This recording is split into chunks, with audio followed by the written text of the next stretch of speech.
you once again tonight, and I'm so glad about what God is about to do again in your relationships and in your marriages. I believe that God's ideal for every marriage is for us to enjoy heaven on earth marriage, and we actually deserve to enjoy this. Tonight I want to share on a subject that is very important. I want to share a lesson that is very important. It's one of the critical lessons that I learned years back, and I believe that if you can introduce this to your relationship and into your marriage, it will bring about improvement and progress in your relationship and your marriage. And I'm so convinced in my heart that this could be the critical lesson, this critical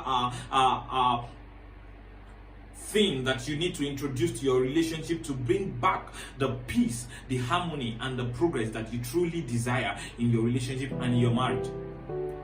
Some years back, during my postgraduate studies at the University of Ibadan, Nigeria, I rented apartments, a flat, a semi-detached flat, for occupants, and 2 toilets and 2 bedrooms. 2 of us happened to share the same toilet, 1 toilet and a bedroom. And one fateful day, one day, I got back to the apartment, and I noticed that my the other occupant that were sharing the same toilet and bedroom had actually washed the facility. And the first thing that occurred to me was not to appreciate what she has actually done. The first thing that occurred to me was to cite what she didn't do well, the little thing that she didn't do well, and things like that. And suddenly I had this voice in my spirit. I had these words in my spirit, and it says, "You don't have the right to criticize incompetence if you cannot appreciate competence." I'll repeat that again. You don't have the right to criticize incompetence if you cannot appreciate competence. Let me say that again. You don't have the right to criticize incompetence if you cannot appreciate competence. A lot of us, we are fashioned that way. The first thing that we cite is what is wrong. The first thing that we cite when we enter a room is what has not been done well, especially for us who are melancholic in nature. Our perfectionist instinct wants to first cite what has not been made, what has not been perfect. And this has actually robbed us of enjoying the peace and the harmony and the progress that we desire in our relationships and in our marriages. When I heard those words in my spirit, I had to pause, and I had to look for a way to appreciate what she had done first. This is very important. It's a critical lesson that I learned, and I believe that this is very important for each and every one of us to learn this. It is very important. We need to see things the way God sees them. You know, God does sees us the way He made us, not actually the way we are right now. God spoke to me some time ago. He said, God is not concerned about how He made you. He's more concerned about who He made you. What is that saying? He's saying that God is not so bothered about what you have turned out to be. He's so focused about what He made you to be.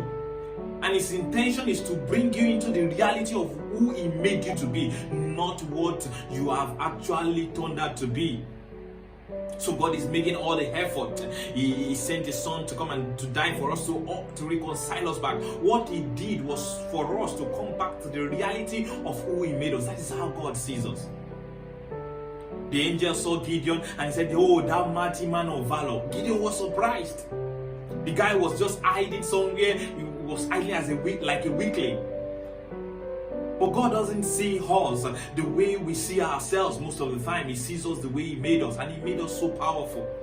And that is why it is very important for us to see as God sees. If you want to enjoy the blessings and the bliss that God ordained for your relationship and your marriage, you need to appreciate, you need to make a deliberate effort to first appreciate competence before you can criticize incompetence. Oh, there's a scripture that aligns with that. He said, how can you see clearly to take off the plank in your brother's eyes when you have a huge plank in your own eyes? How can you see clearly? Say first take off that which is in your eyes before you can take off that which is in another brother's eye, in your brother's eyes. It is very important for us to understand this. You don't have the right to criticize incompetence if you cannot appreciate competence. Some of you keep criticizing your wife. Oh, you don't know how to cook, when you have not appreciated our effort at looking after the kids. You criticize your husband. Oh, you don't give me quality time, when you have not appreciated his effort at his financial support. You don't have the right to criticize incompetence when you cannot appreciate competence. This is one thing I want you to learn tonight. Make a deliberate effort. Make it a priority. Make it your first point of call to first appreciate the competence of your spouse. Make it your first point of call. Whenever you just perhaps you just got inside the house, the first thing you should look out for is what to appreciate. If you can do that, you will begin to see improvement in your relationships. You begin to see improvement in your marriage. You begin to see improvement even in the countenance of your spouse. You know, a lot of time you say, oh, my spouse doesn't even listen to corrections. He or she doesn't even listen to me. The same thing I complained about the last time, the same thing he or she is repeating. The point is, people will hear most of the time. People will listen to us if we can appreciate them first. They will know that the correction is coming from the place of love. Appreciate the competence of your spouse first before you can criticize the incompetence, before you can correct the incompetence. Oh, darling, thanks for looking after the kids. Then you can then say, oh, I think you need to try and improve on your cooking skills. Oh, darling, thank you for that money transfer that you did. But darling, please, I want you to just try and give me more quality time. Appreciate the competence. I know a lot of us that especially some of us that are melancholic in nature, our perfectionist instinct wants to deny us of following this order. We want to just ensure that everything is perfect. And in trying to ensure that everything is perfect, we neglect the importance of appreciating even the work in progress. You need to learn to appreciate the work in progress. It is very important. It is very important. It's a morale booster for every woman.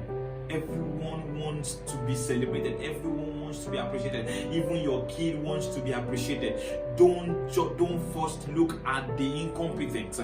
First look out for the competence. First look out for what they have done right. First look out for what they have done well. Then you can now start correcting the things that they need to improve on. That is the best way for you to pass across the right message in love. This is what I want to share with you tonight. It's a short podcast tonight, and I believe that if you can take this message and walk with it, I believe that it will bring about improvement, progress, joy, peace into your relationship and your marriage. Remember, you don't have the right to criticize incompetence if you cannot appreciate competence. I trust that you have been able to get something tonight, and I believe that as you walk with this reality, it will bring about improvement in your relationship and in your marriage. Till I come your way next week, stay safe, God bless you, and bye for now.